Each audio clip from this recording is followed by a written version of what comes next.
اس سے پہلے سورہ بقرہ کی مختلف آیتوں کا خلاصہ پیش کیا گیا۔ ابھی اپنے سامنے جو آیت کریمہ ہے اس کا تعلق پچھلی آیت کریمہ سے ہے، جس میں اللہ تعالیٰ نے بنی اسرائیل کو حکم دیا کہ یاد کرو ان نعمتوں کو جو ہم نے تمہارے اوپر کی۔ اللہ تعالیٰ نے بنی اسرائیل کے اوپر بہت ساری نعمتیں نازل فرمائیں۔ ویسے تو اللہ تعالیٰ کی نعمت ہر بندے کے لیے عام ہے، اس کا وجود ہی اللہ تبارک و تعالیٰ کی عظیم نعمتوں کی نشانی ہے، ورنہ انسان اگر کیڑا مکوڑا ہوتا تو کیا ہوتا ہے۔ لیکن اللہ کا کرم ہے کہ اس نے اپنی مخلوق میں رکھا، مخلوق میں افضل مخلوق بنایا، اور افضل مخلوق کے اندر بھی بہت سارے ہیں اللہ تعالیٰ نے مصطفیٰ کی امت بنا دی، اور ایسا بنایا کہ قرآن پڑھ سکے، نماز پڑھ سکے، عبادت کر سکے۔ یہ بھی اللہ تعالیٰ کا خاص کرم ہے، خاص کرم ہے۔ تو اللہ تعالیٰ نے اپنے احسان کو یاد دلا کر یہودیوں کو، نصرانیوں کو، مکہ کے باشندوں کو یاد دلایا کہ تم حضرت ابراہیم علیہ السلام کے ماننے کا دعویٰ کرتے ہو تو نبی آخر الزمان حضرت ابراہیم علیہ السلام کی نسل سے آئے ہیں، انہی کا مذہب لے کر کے آئے، انہی کا دین لے کر کے آئے، تو ان کی مخالفت کیوں کرتے ہو؟ اور مخالفت کر رہے ہو تو ڈرو اس دن سے جب تم کو اپنے رب کی بارگاہ میں حاضر ہونا ہے۔ جب رب کی بارگاہ میں جاؤ گے تو اس وقت ایمان تو ہوگا نہیں، جب ایمان نہیں ہوگا تب ایسی صورت میں وہاں پر جو سوچ رہے ہو کہ ہمارے باپ دادا جو بڑے متقی پرہیزگار گزرے ہیں وہ ہمیں بچا لیں گے، کوئی نہیں بچائے گا۔ کسی کی شفاعت تمہارے حق میں قبول نہیں ہوگی، کیونکہ آقا علیہ السلام کی شفاعت عامہ جو بڑی شفاعت ہے وہ تو سب کے لیے ہوگی، کہ حساب و کتاب کا معاملہ ہوگا اس کے بعد، لیکن جنت میں داخلے کے لیے جو شفاعت ہوگی وہ صرف ایمان والوں کے لیے خاص ہے، ایمان والوں کے لیے خاص ہے۔ ان میں بھی آقا علیہ السلام فرماتے ہیں شفاعتی لأہل الکبائر، میری شفاعت تو بڑے بڑے گنہگاروں کے لیے ہے، بڑے بڑے ایسے، ورنہ تو حضور کی شفاعت سے بغیر حساب و کتاب ہی جنت میں داخلہ۔ تو حضور کا انکار کر کے آخرت کو برباد کرنا کہ وہاں کوئی معاون و مددگار نہ ہوگا، اور جو بندہ دین کو مانتا ہے، ایمان رکھتا ہے، اس کی مدد کرنے کے لیے اللہ تعالیٰ نے انبیاء کی جماعت کو رکھا ہے۔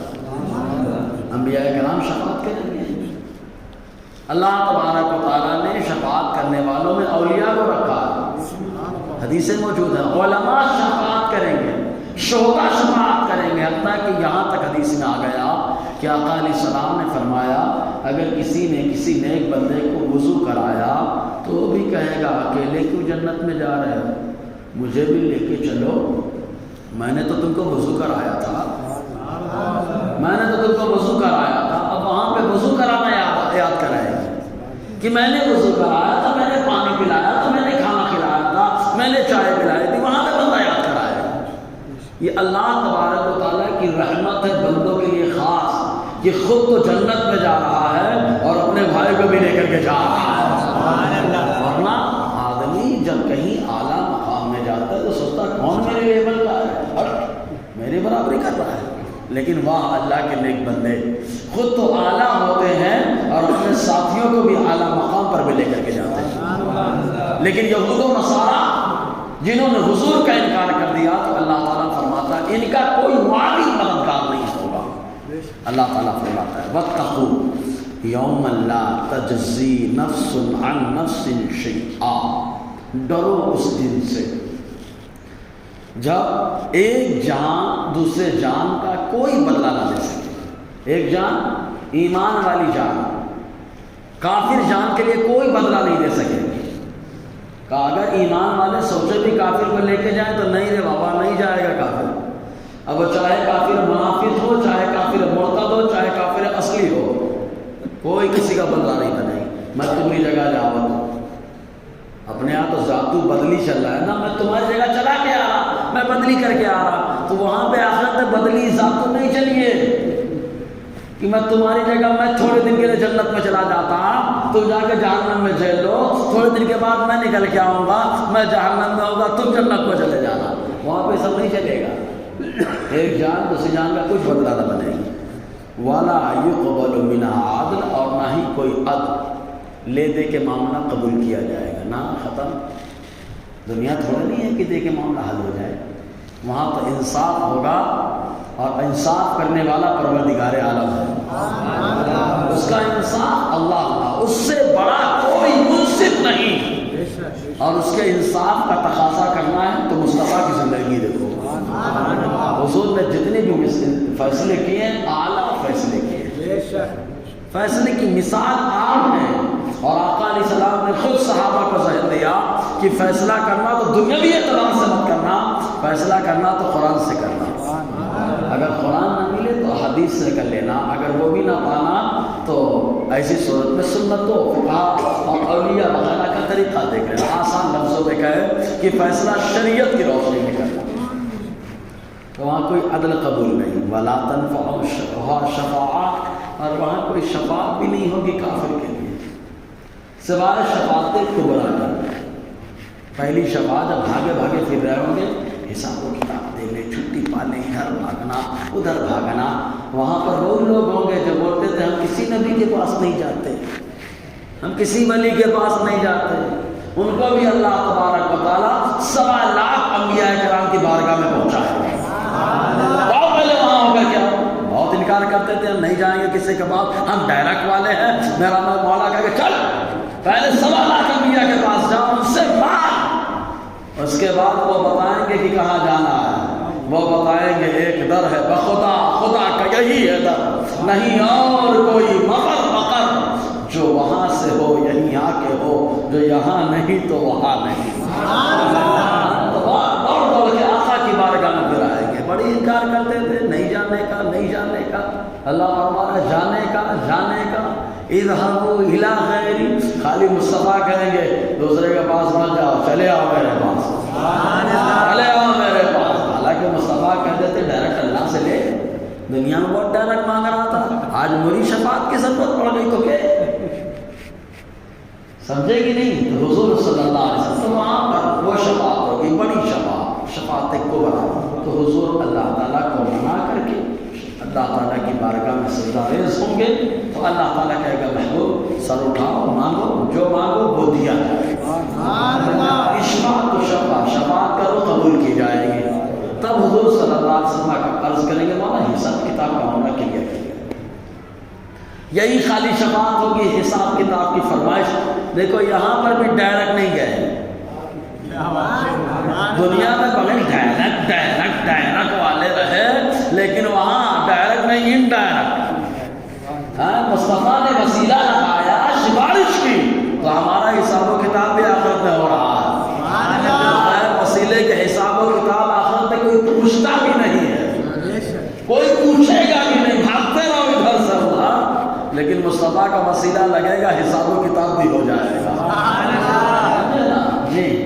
تو کافر کے لیے شفاعت، کون سی شفاعت؟ جو جنت میں لے کر کے جانے والی ہے، یا یہودی ہو، نصرانی ہو، مکہ کے باشندے ہوں جو ایمان نہیں رکھتے تھے، کیونکہ اپنے آپ کو حضرت ابراہیم کی اولاد میں سے اور ان کے طریقہ کار میں سے پیروکار کہا کرتے تھے، کوئی شفاعت نہیں قبول کی، ولا هم ينصرون، اور نہ ہی کوئی مدد کر سکے گا۔ تو اب اللہ تبارک و تعالیٰ نے ان کو بنی اسرائیل کو یاد دلایا، اب بنی اسرائیل بنی اسماعیل دونوں کی بنیاد تو حضرت ابراہیم ہے، یہ بھی آزمائے گا، حضور کو اللہ نے بھیجا آزمائش، حضور کا بھیجنا یہ بھی آزمائش ہے، کہا کیسے؟ کہا بے ایمان کے لیے بھی آزمائش، ایمان والوں کے لیے بھی آزمائش، حضور کو بھیجا گیا تاکہ دیکھا جائے کون ایمان لاتا ہے کون نہیں لاتا ہے، تو بے ایمان کے لیے بھی، بے ایمان کے لیے بھی آزمائش، ایمان والوں کے لیے بھی آزمائش، بے ایمان انکار کر کے جو ہے بڑا خوش ہو رہا ہے، آخرت کو ٹھکائی پٹائی ہے، اور ایمان والا ایمان لا رہا ہے، دنیا میں پریشانی ہے، آخرت میں آنا مخال ہے، آزمائش جو ہے، تو اللہ تبارک و تعالیٰ نے سب کو آزمائش میں اپنے محبوب کو بھیج کر کے رکھا،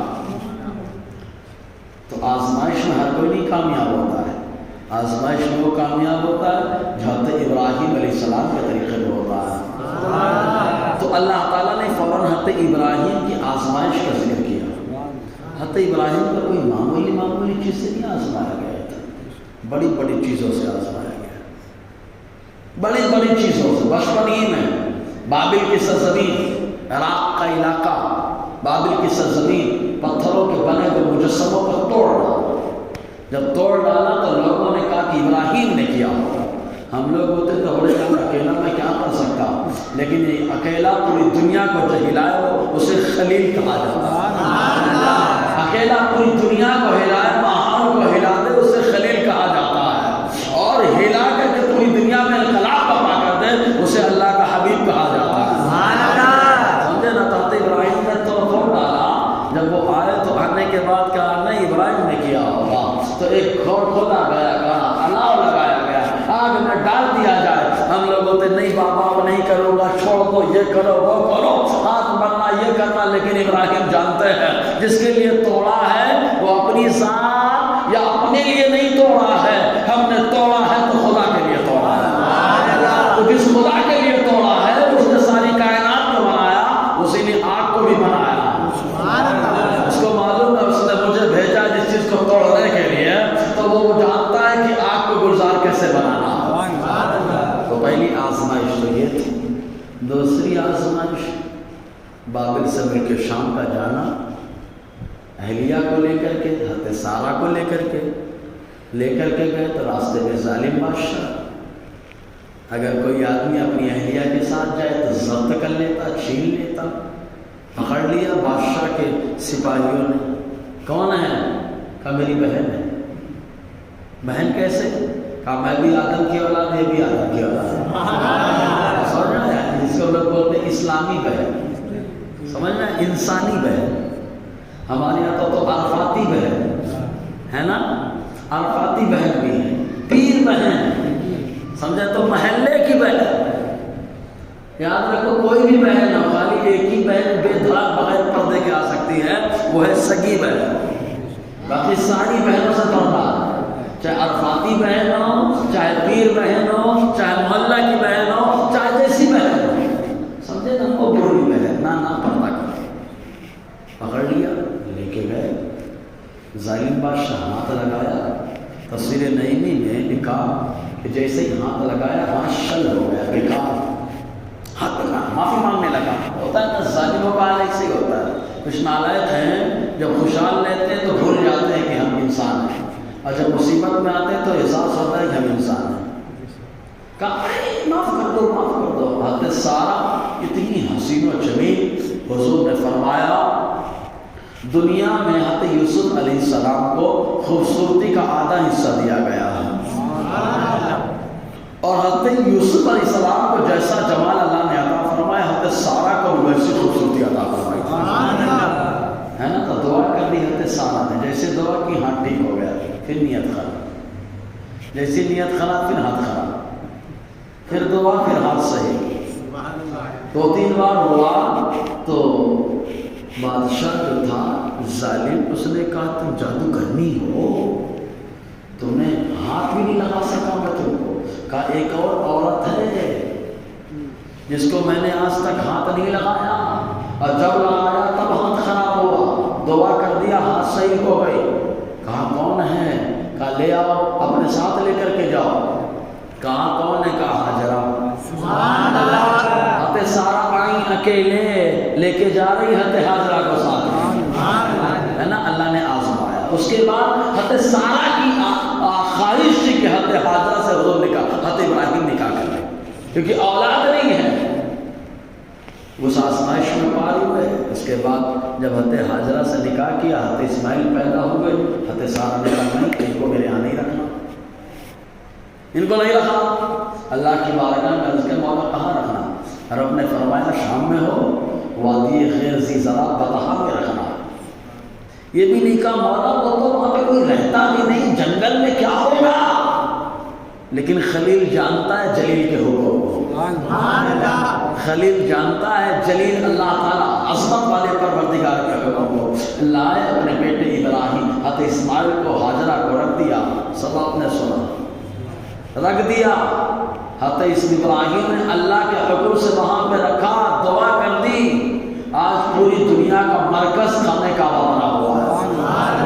معلوم یہ ہو جو کام اللہ کے لیے بندہ کرتا ہے، وہ کام پوری دنیا کے لیے مرکز کا ذریعہ بن جاتا ہے۔ سمجھے نا، مرکز عقیدت ہو جاتا ہے، مرکز و محور بن جاتا ہے جو کام اللہ کے لیے ہوتا ہے۔ یہ آزمائش تھی، اولاد کو دور کرنا، بیوی کو دور کرنا، اور کتنی بڑی آزمائش ہے، صاحب اولاد سے پوچھے سمجھ میں آ جائے۔ اللہ نے کامیاب کیا۔ پھر اس کے بعد بیٹا چھوٹا ہی ہے، کہا قربانی دو۔ ہم لوگ ہوتے تو اپنی سائڈ ہی نہیں ہے، صحیح ہے نا، اپنے پاس انتظام ہی نہیں ہے۔ اے بابا، مال جو دیتا ہے اللہ، وہی اللہ کہہ رہا ہے قربانی دو۔ حضرت ابراہیم جانتے ہیں اولاد میرے اللہ نے دی ہے، موت و زندگی کا مالک بھی اللہ ہے۔ اونٹ قربان کر رہے ہیں، جانور قربان کر رہے ہیں، سب قربان کر رہے ہیں، روز خواب میں آ رہا پیارے کی قربانی پیش کر۔ سمجھ گئے بیٹے سے زیادہ پیارا کوئی ہے ہی نہیں ہے، کوئی ہے نہیں، لے کے جانا۔ اور بیٹا بھی بڑا سمجھدار، سبحان اللہ، ایسا سمجھدار۔ ہم لوگ بولتے بیٹا ایسا کرتے، نا مارنے کی بات کرو تو چھوڑ کے بھاگ جاؤ، خالی پگار لینے کی بات کر دو، تنخواہ لینے کی بات کر دو، بابا کو چھوڑ کے بھاگ جاتا ہے۔ ہماری اولاد کا حال ایسا ہے، لیکن جو اولاد اپنے ماں باپ کی فرما بردار ہوتی ہے، باپ کو خود پوری قوم کا امام رہا، اولاد کو بھی اللہ تعالیٰ پوری قوم کا پیشوا بنا دیتا ہے۔ تو ماں باپ کی فرما برداری بڑی اہم بات ہے۔ بیٹے کی آزمائش قربانی، ہاں خالی آزمایا جا رہا تھا، چھری چلی بھی نہیں، چھری چلے معلوم کیا ہوگا، فانوس بن کے جس کی حفاظت ہوا کرے، وہ شمع کیا بجھے جسے روشن خدا کرے۔ دیکھو کتنی آزمائشیں ہو رہی ہیں، کبھی آگ میں ڈالا جا رہا ہے، کبھی گھر ٹرانسفر کیا جا رہا ہے، کبھی بچوں کو جنگل میں بسایا جا رہا ہے، کبھی اسی بچے کی قربانی کا حکم مل رہا ہے، اور کبھی کہا جا رہا ہے خانہ کعبہ بناؤ۔ کہاں بنائے؟ وہی نشان پر جو حضرت آدم علیہ السلام نے سے بنانا شروع کر دیا۔ یہ بھی نہیں کہا میں میرا بیٹا کیا کر لیں گے، ہم دونوں سے کیا ہوگا، لیکن معلوم ہے اللہ کا حکم ہے، ہم کریں گے، اللہ پورا کرنے والا ہے۔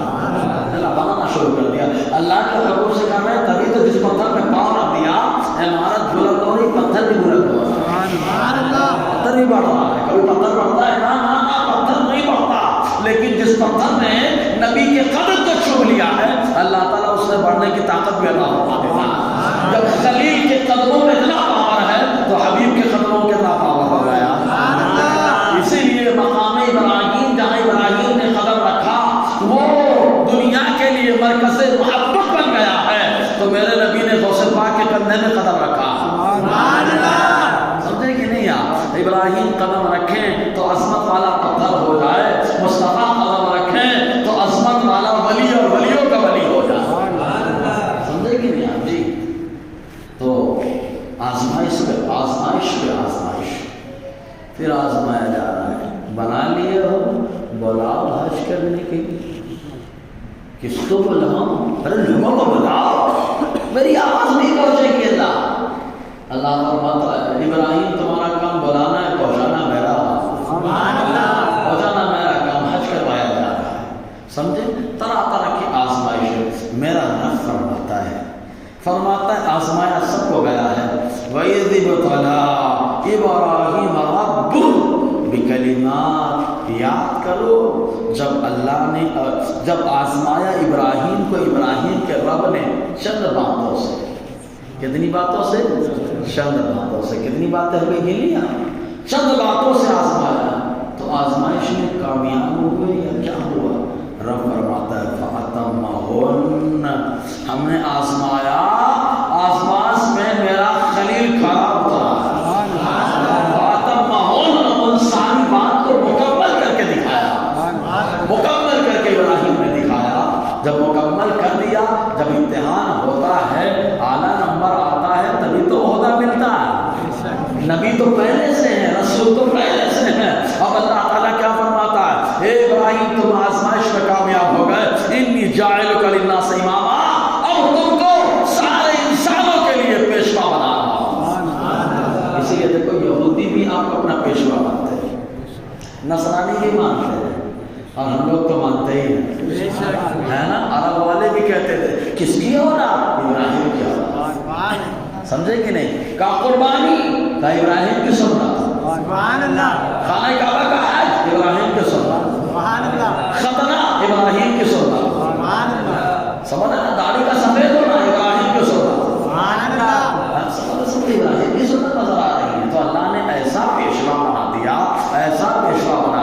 کہ حضور نے جب بھی بتایا تو یہ کہا کہ تمہارے باپ ابراہیم کی صورت ہے. سمجھے نا, اللہ نے پیشہ بنایا. جب ظاہر سی بات ہے باپ بلند مقام پہ پہنچ جاتا ہے تو باپ اپنے بچوں کو نہیں چھوڑتا. صحیح ہے نا. کتنا بلند ہو جائے, باپ پیسے والا ہو جائے تو بچوں کو نوازتا ہے, لیکن اس کے اگینسٹ اپوزٹ بچہ پیسے والا ہو جائے تو ابا کو بھول جاتا ہے. آزما لینا الا ماشاء اللہ. باپ پیسے والا ہوتا ہے, سوچتا میرا بیٹا کیا لے گا کیا لے گا. جب دیکھو جب مارکیٹ میں جا رہا, یہاں جا رہا, کیا لوگے, یہ لے لو. جس سامان پہ ہاتھ رکھ دیا وہ سامان باپ نے دلا دیا. لیکن بڑھاپے میں باپ بولتا ہے بیٹا خالی دوا لا دے. جناب کہ دوا نکلنے میں دوا دینے کی ضرورت پڑ جاتی ہے. بلڈ پریشر ہائی ہو جاتا ہے, ابا کی دوا لاؤں گا تو میرے پاس طاقت ہے. ان کو یہ نہیں معلوم کہ ابا کے دوا میں اتنا دم ہے کہ دوا کھا کے اگر آرام ملا دعا دے دیے اللہ ڈبل ٹیبل عطا فرمائے. ابراہیم علیہ السلام کو اللہ نے جب پیشوا بنایا تو ابراہیم علیہ السلام رب کی بارگاہ میں کہتے ہیں وَمِن ذُرِّيَّتِي, اے مولا مجھے تو پیشوا بنا دیا, میری اولاد میں سے, میری اولاد میں سے.